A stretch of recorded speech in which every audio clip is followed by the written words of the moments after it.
আমি সমীর, আপনারা দেখছেন ইন্ডিয়ান ট্রেডিং একাডেমি। আজকের এপিসোডটি শুরু করছি। ফান্ডামেন্টাল অ্যানালাইসিস পরিচালনা করার 3টি সহজ পদক্ষেপ। ফান্ডামেন্টাল অ্যানালাইসিস হল এক প্রকার বিশেষ স্টাডি যার মাধ্যমে নির্দিষ্ট বিষয়বস্তুর উপর ফোকাস করে স্টকের প্রকৃত মান নির্ধারণ করতে পারা সম্ভব, যা কোনো সংস্থার ব্যবসা এবং তার ভবিষ্যতের বৃদ্ধির সম্ভাবনাগুলিকে প্রভাবিত করতে পারে।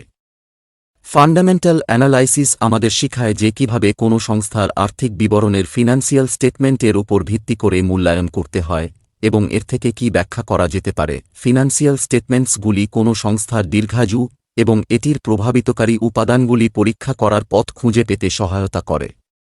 এর মধ্যে অর্থনীতি, শিল্প এবং কোম্পানিকে প্রভাবিত করে এমন বিভিন্ন বিষয়ের অধ্যয়ন জড়িত। ফান্ডামেন্টাল অ্যানালাইসিসের পদক্ষেপ। ফান্ডামেন্টাল অ্যানালাইসিসের প্রথম পদক্ষেপে কোনো সংস্থা সম্পর্কে বোঝার জন্য টপ ডাউন এবং একটি বটম আপ পদ্ধতি অন্যতম।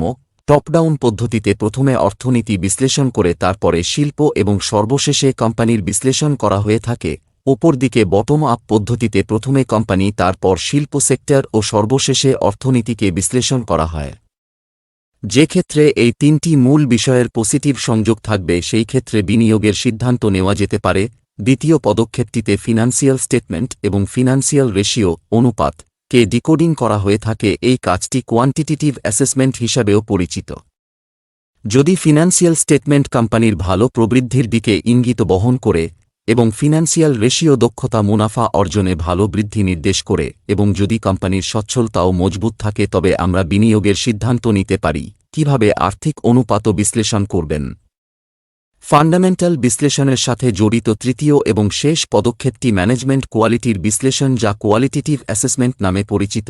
সুতরাং এটি আমরা নির্ধারণ করতে পারি সংস্থার ব্যালেন্স শিট, যার ব্যবস্থাপনা আলোচনা রয়েছে, এবং অ্যানালাইসিস রিপোর্ট, সংস্থার বিনিয়োগকারীদের উপস্থাপনা, সংস্থা কর্তৃক করা কলগুলি এবং ম্যানেজমেন্টের সাক্ষাৎকার ইত্যাদি, যা সংস্থা সম্পর্কে ভবিষ্যতের সম্ভাবনা তৈরি করার জন্য এই সমস্ত অনুবাদ করতে সহায়তা করে। ফান্ডামেন্টাল অ্যানালাইসিসের লক্ষ্য এক কোম্পানির আয় এবং মুনাফা বৃদ্ধি পাচ্ছে কিনা এবং তা বৃদ্ধি এবং অবিরত থাকবে কিনা তা নজরদারি করা।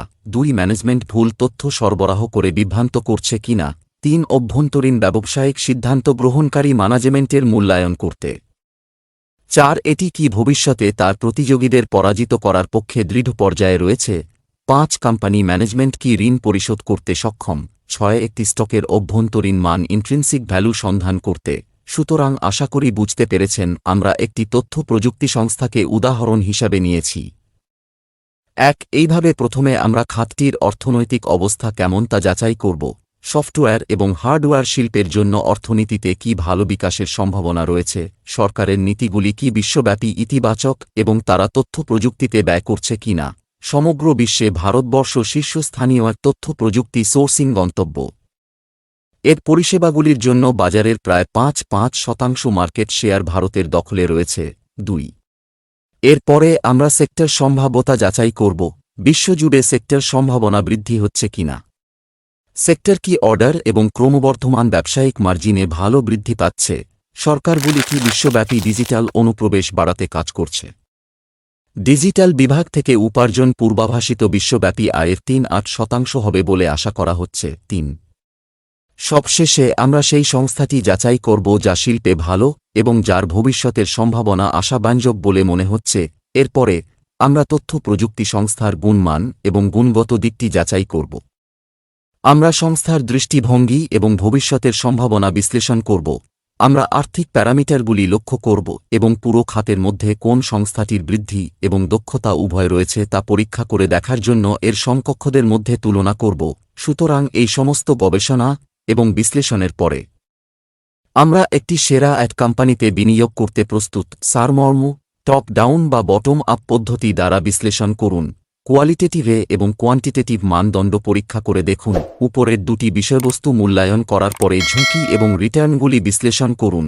শুধুমাত্র সেই কোম্পানিতেই বিনিয়োগ করুন যা তার সমকক্ষীয়দের মধ্যে সেরা।